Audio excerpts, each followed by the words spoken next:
Bicol, papunta kayo ng norte, 100%, nag-diesel na kayo. 2,000 po, sir, sa Kalawag. Ang tanong ko, nangyari ba yung usapan na hati-hati kayo doon? Yes. Yes po, sir. Okay. Nag-share ka, hindi? Hindi po, sir. Oh, wala kang share. Brother, Yes, sir. ano ang ibig sabihin ng kolorom? Sir, may iba't iba po kasi tayong klase ng colorum. Pero yung pong tinigan... Naka-record tayo, ha? Opo, yes, sir. Yung tinigan ko po sa kanila, sir, ay private motor vehicle operating as for hire. For hire. Yes, sir. Anong basehan mo? Ang basehan po namin, sir, ay dahil po sila po ay nagkaroon ng ambagan para po doon sa pangkurudo. For hire yun. Yun po. Malinaw, ha? Hindi nahawakan niya yung pera, ha? Nagbayad sila, hati-hati. Ay, Sa'yo, for hire na yon. operating as for hire po. Sir, excuse me. Hindi po namin sa kanya binibigay yung panggas. Isa pong parent ang mahawak, siya ang magbabayad. Sige, sino? Para malinaw. Sir, Ikaw. ako. Ang unang binayaran mo sa Calao, Quezon, 2,000.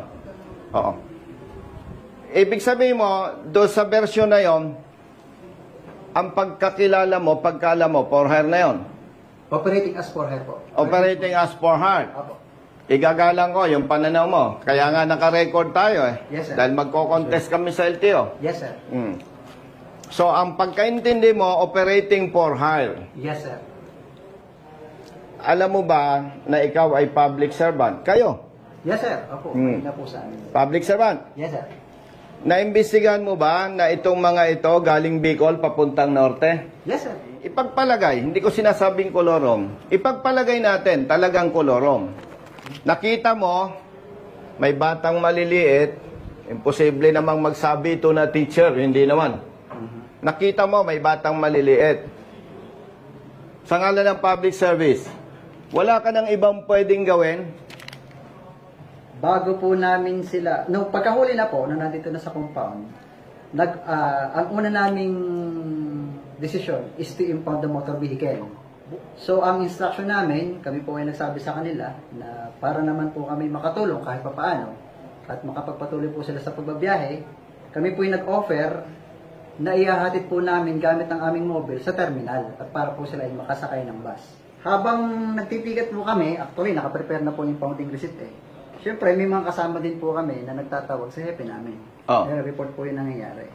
So ngayon, dahil nga po nakita namin na maraming pasahero, yung mga bata, na-decision po ang hepe namin, binigyan kami instruction, ganito sir, technical impoundment na lamang. Ano pong ibig sabihin? Tanggal plaka. Tanggal plaka, pwede na po silang umalis. Kawawa ang driver eh. O baka hindi mo alam ang ginagawa ng ibang pulis at enforcer. Nakakita lang, walang plaka. Letse-letse nang abuti ng mga ito. Imagine! Kanya kahapon, nasabi ko sa maawa kayo, dala namin sila ang ibang gamit ng mga bata, yung sapatos. Kasi po hindi kasi yung timbang po sa aeroplano, nauna na po yung mga bata. Ang sabi ko po sa kanya, siguro po magulang naman. Naiintindihan o nararamdaman natin. Pero hindi po, tumawa lang po sila. Wala naman problema kung kawawa naman yung mga bata, ticket na lang, tapos sir, proceed ka na, magko-contest ka kasi ikaw ay inaakusahan ko ng kolorom. Pambira naman Tawagan mo yung epe mo. Kausapin ko. Sir, excuse na po. Itinatawag lang po kay RD po na Sige. yung regards po doon sa matter na gusto niyo. Sige. Wag lang po, sir. Pwede tayong magpatupad ng batas na hindi masasakripisyo ang kapwa natin.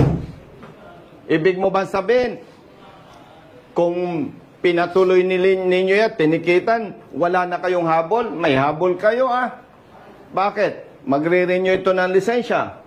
Magre-renew ito ng sasakyan. Pwede ninyong padala ng shokus order. Ang daming method ang daming ways. Pero tingnan mo naman mga bata yun nga lang, nasa bahay ka, walang tubig. Iritado ka na Ito.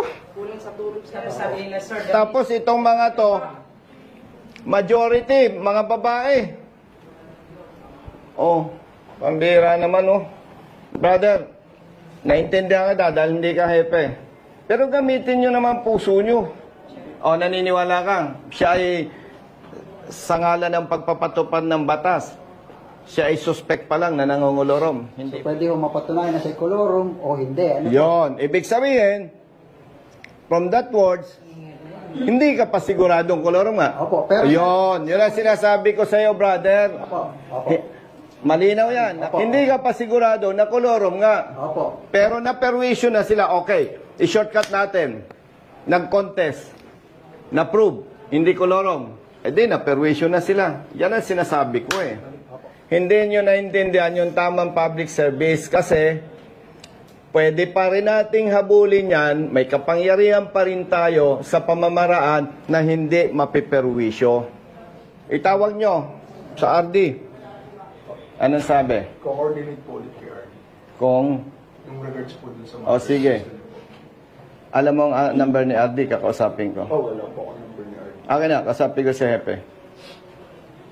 Dial mo. Opo. Hello, Chief. Hello po, Kong. Good afternoon po. Nandito ako kasi yung mga papunta sa palarong pambasa, nandito ang teacher saka parents, in-impound nyo. Pwede naman tayong magpatupad ng batas, Hepe, with all due respect, na hindi mapiperwisyo itong mga bata, itong teachers, at saka itong parents. Opo. Balik kong ano po yan, isinangguni doon na rin po kay RD po namin. Ang advice po sa amin ni RD is para po makatuloy pa rin sila, ma'am, sa kanilang pupuntahan, is imbis na physical impounding po ang gawin namin, ay yung plaka na lang po. Naintindihan kita, pero mali pa rin eh. Opo. Ang layo-layo ng biyahe. Sige, tawagan mo si RD. Opo. Sabihin mo, nire-request ko, ibigay yung plaka para makabiyahe ito ng maayos at hindi abalahin ng mga pulis at enforcer sa biyahe. Kasi may ticket naman eh. Tapos tawag po ako ulit. Sige. Pakibilisan Thank mo. you po. Kawawa itong mga to. Thank you po. Dapat pala, ang katulad niya, BO. Makikisakay na lang kayo. Kanya lahat ng diesel. Yun nga po, sir, ang sabi ko sa kanya, na hindi naman kayo maniniwala na sasagutin ko lahat. Kasi sa akin ang ako yung van, ako pa nagdadrive, simple sabi ko, Kita nyo? sila naman ang mag-ano. Kita nyo ang problema, no? Kailangan pala BO ang may-ari ng sasakyan na bawal kayong mag-share ng panggasolina o diesel. Pasensya na kayo ha, talagang malaki ang problema natin sa ating sistema. Alam ng Diyos, hindi ko binalak pumasok sa politika. Pero nakita ko ang pang-abuso, pang-api, at maling pagpapatupad ng batas. Kaya ako'y pumasok sa politika. Naging congressman ako, bakit naghahangad pa ako magsenador? Nakita ko, kulang pala yung kapangyarihan ng congressman para ipaglaban ang ating mga kababayan na inaapi at inaabuso. Tutulungan natin siyang mag-contest. Okay? Kasi pagka yan ay hindi natin tinulungan, nagmagandang loob na sa inyo, ma-impound pa yung sasakyan, ang multa 200,000. Kasi ang intention, pag kolorom, kunwari ako nagkokolorom, ang unang intention ko, kumita ng pera. Yon. Pangalawa, habitual, paulit-ulit. Kasi siyempre, kung kolorom ako, kumikita ako sa inyo, dapat ulit-ulit. Sana man nakakitang kumikita ako, tapos minsan lang.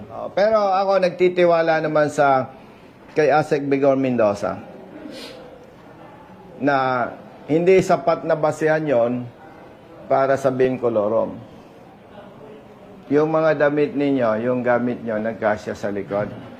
Pinasuot ko po sa ilalim ng, sir, kasi sabi ko nga, puro lang bag, walang malita. Kaso may malita, pero may bigas Ilang pa kami, kilong sir. bigas dala nyo? 40 kilos, sir. 40 kilos. Tipid lang ako sa budget. Kasi po wala talagang mag-budget. Tipid-tipid lang po ngayon nagbawa. Sulisit na lang 40 sir yung iba. kilograms sa bigas. Magkano isang kilong bigas? 20 daw po. 20? Ha? Hopefully. 57. 60 times 40. Brother Matt, kunin mo yung bigas, babayaran natin. Bumili na lang kayo doon para mabawasan yung bigat. Thank you, sir. Ha? Magkano, Gonzo? 2,400. Pag yung 40 kilos, 60 pesos. 2,400. Walang nga, Matt, magkakalkulator ka pa. Ano si Kuya? Pambira naman to. Maya ka nga. Ito, walang calculator. 2,400 daw. Naninigurado lang po. Ikaw magkaka... It's recorded. Diba? Sir, hindi lang daw po makontak ni Chief si RD kasi kasama daw po si Secretary Dizon ngayon. Pero yun naman po, bago naman po kami mag-ticket at bago po magbakwas ng plaka, ay sinanggunin na naman namin po yung kay RD. So, ang instruction po ni Hepe, RD, mag-i-stick po kami doon sa... Hindi bale, ako ang tatawag kay Hepe. O, iwanan nyo yung bigas. Makagaan din sa inyo. Gawin lang tatlo niya. May ari ng bigas. Come here. O. Tatawagan ko si RD para doon sa plaka. Option 1, kung hindi ko makontak si RD, takbo kayo. Ilan ang plaka tinanggal? Lahat po, sir. Lahat? Not. Yeah. Alang yan naman. Kinawawa kami. Basta may makakitang pulis dyan, may makakitang enforcer. Gusto kami palabasin. Ay, Diyos mayo naman. Pababiyahihinin mo. Bakit kinumpis ka niyo yung ORCR? Hindi man lang kayo nag-initiate na, sir, papaserox ko ito ha, para may kopya ka. Paano pala kung itong mga ito'y walang utak? Tumakbo, naniwala sa'yo, walang plaka, una at huli, walang ORC yan, wala lahat. Hello po. Madam, good afternoon. Yes po. Public service ito ha, naka-loudspeaker ka kasi nandito yung mga teacher, nandito yung parents. Wala namang usapang personal. Nandito pa sila kasi ang kinakatakot nila, 2 plaka pala ang tinanggal sa van. Eh imagine, madam, real talk tayo. Papunta ito ng Lawag City.